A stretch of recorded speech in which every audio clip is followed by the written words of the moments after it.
Foucault gives an infamous example of compulsory medical confession and its power effects in his discussion of Charles Jouy. As Foucault describes the situation, Jouy was a cognitively disabled or simple-minded peasant living in Lapcourt, France, in the middle of the 19th century, who did odd jobs for scant pay and slept in barns. Because he was poor and homeless, Jouy could not afford a wife or seduce a woman his own age. It was due to his context for Foucault that, quote, at the border of a field he had obtained a few caresses from a little girl, close quote. In the history of sexuality, Foucault uses euphemisms to describe what would today be viewed as the sexual assault of a child by an adult, saying that the adult was obtaining a few caresses from a little girl, and referring to this as inconsequential bucolic pleasures and these timeless gestures, these barely furtive pleasures between simple-minded adults and alert children. Feminist philosophers have objected to Foucault's use of the term alert to describe the girl whose name was Sophie Adam, which seems to responsibilize the child for what occurred. They have been angered by Foucault's trivialization of sexual assault as inconsequential and bucolic, and by his description of it as a pleasure between an adult and child, rather than the pleasure of an adult taken at the expense of a child. Feminist responses to this case have tended to ignore the fact that Jouy was cognitively disabled, however, and to view him simply as an adult man, and thus as the one who had all the power in the situation. More recently, feminist philosopher of disability Shelley Tremaine has explored how approaching the case from a critical disability perspective, keeping Jouy's cognitive disability in focus, shifts our interpretation of what occurred between him and Sophie Adam without erasing the oppression of the girl or the sexism and adultism of Foucault's discussion of the case. Although his discussion of Jouy is problematic, Foucault is nevertheless correct that we can witness a significant historical shift in the history of sexuality in the case of Charles Jouy.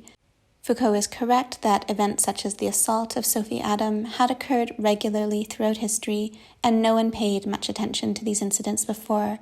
In the mid-19th century, however, Jouy was not only apprehended by the police for his act, but was handed over to doctors.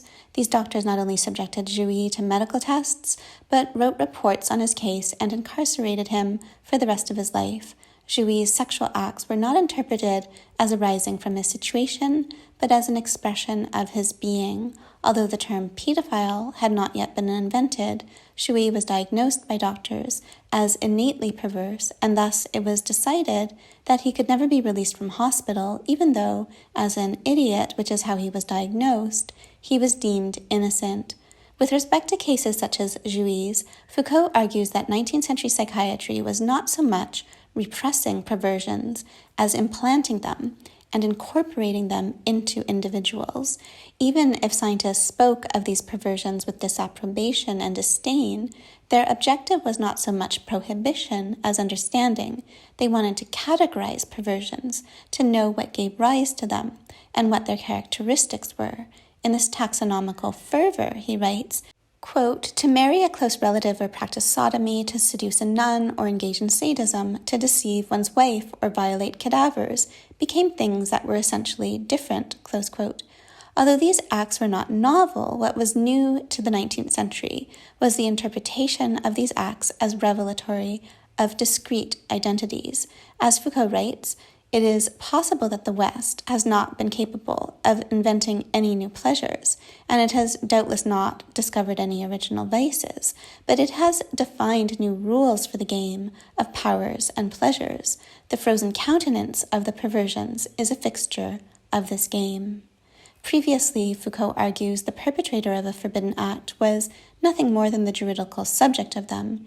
In contrast, he writes that, quote, the 19th century homosexual became a personage, a past, a case history, and a childhood, in addition to being a type of life, a life form, and a morphology with an indiscrete anatomy and possibly a mysterious physiology. Nothing that went into his total composition was unaffected by his sexuality. It was everywhere present in him, at the root of all his actions, because it was their insidious and indefinitely active principle written immodestly on his face and body, because it was a secret that always gave itself away.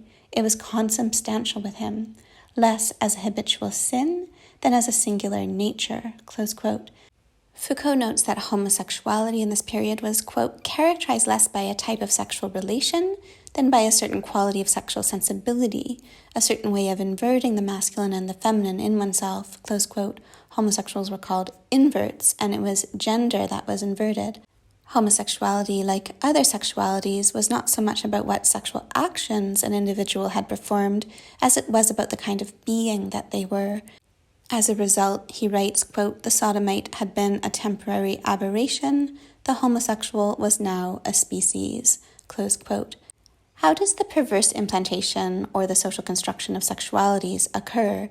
It is one thing to note that scientists labeled individuals according to their so-called perversions, but how did those individuals incorporate those labels as who they were?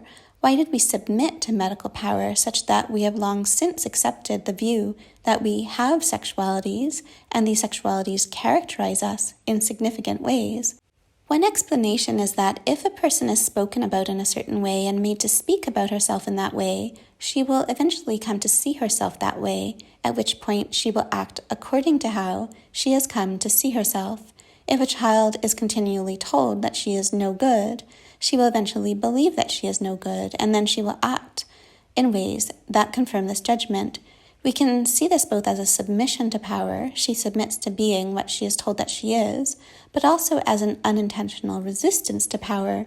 The child is being chastised as no good in order to make her behave better, and yet the end result is more bad behavior on her part. This process of internalizing what we are told we are is particularly predictable when it is people in positions of authority who label us, and scientists and doctors are the authorities par excellence of our time. Indeed, Foucault wrote in The History of Madness that madness was vanquished because the mad respected the authority of doctors and thus accepted the doctor's view that they were mentally ill. In this way, former madmen became so mentally enchained by psychiatry that they could be released from their physical chains within psychiatric asylums and eventually from the asylums themselves. We become chained to what doctors say about us because we give their discourses authority. We believe them because they have medical licenses and educations, although Foucault's claim is consistently that what psychiatrists are doing has nothing to do with medicine and does not draw on a medical education at all. Psychiatry for Foucault has always been social hygiene and has had more to do with morality and social norms than science. Another reason, according to Foucault, that subjects internalize the labels that are assigned to them is that the very categorization of sexualities has become an erotic act. Although he contrasts the scientia sexualis of the West with the ars erotica of the East, he also argues that the sexual sciences have made confession into an erotic art of their own. What this means is that the acts of sexual labeling and self-labeling, and hence the interactions between doctors and patients, confessors and confessants, have been eroticized. Foucault describes the new role of medicine in eliciting sexual confessions in consistently sexual language. Medicine inquires into people's intimate lives, into the secrets of their bodies and souls, and as a result, medicine becomes sex. Doctors take on erotic roles. Priests, teachers, and psychiatrists, like doctors, have been similarly eroticized as a result of their roles in eliciting sexual confessions and the prohibition on sexual relations with them. What Foucault is arguing is that sexual confessions may be pleasurable, they may be sex acts in themselves, often they are foreplay or serve as seductions.